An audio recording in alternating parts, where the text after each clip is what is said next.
ইসলামী ছাত্র আন্দোলন বাংলাদেশ কেন্দ্রীয় কর্মসূচির অংশ হিসেবে ভোলা জেলা উত্তর সদর কর্তৃক আয়োজিত আজকের এই বিক্ষোভ মিছিল পরবর্তী সমাবেশে উপস্থিত রয়েছেন ইসলামী আন্দোলন বাংলাদেশ ভোলা জেলা উত্তরের সংগ্রামী জয়েন্ট সেক্রেটারি জনাব মুফতি আব্দুল মুমিন সাহেব, উপস্থিত রয়েছেন ইসলামী যুব আন্দোলন বাংলাদেশ ভোলা জেলা উত্তরের সংগ্রামী যুগ্ম সম্পাদক এইচ.এম. হাবিবুল্লাহ, উপস্থিত রয়েছেন ছাত্র আন্দোলন জেলা সভাপতি সহ দায়িত্বশীল বন্ধুরা।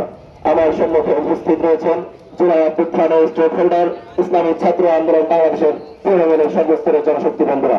সকলকে ইসলামী ছাত্র আন্দোলন বাংলাদেশ কেন্দ্রীয় কমিটির পক্ষ থেকে সংগ্রামী শুভেচ্ছা ও মোবারকবাদ। প্রিয় উপস্থিত শিক্ষার্থী বন্ধুরা, আমরা একটি দাবি নিয়ে ময়দানে এসেছি। দাবি হচ্ছে দর্শকদের সর্বোচ্চ শাস্তি নিশ্চিত করা। দর্শনের কার্যকরী বিচার আমরা নিশ্চিত করতে আজকে রাজপথে এসেছি। কিন্তু আসলে প্রস্তুতপক্ষে এই বিষয়গুলো নিয়ে আন্দোলন যে শুধুমাত্র এখনই হয়েছে, পূর্বে হয় না, ব্যাপারটা এরকম না। অথবা অন্তর্বর্তীকালীন সরকার যতদিন ক্ষমতায় আছে ততদিনই ধর্ষণ হয়েছে, ইতিপূর্বে ধর্ষণ হয় না, ব্যাপারটা এরকমও না। আমরা নোয়াখালীর বেগমগঞ্জে নির্মম ধর্ষণ পরবর্তী চর্চারের দাবিতে সারা বাংলাদেশে আন্দোলন করেছি ইসলামী ছাত্র আন্দোলন বাংলাদেশের ব্যানারে। আমরা সারা দেশে আন্দোলন করেছিলাম সিলেট এমসি কলেজে ছাত্রলীগ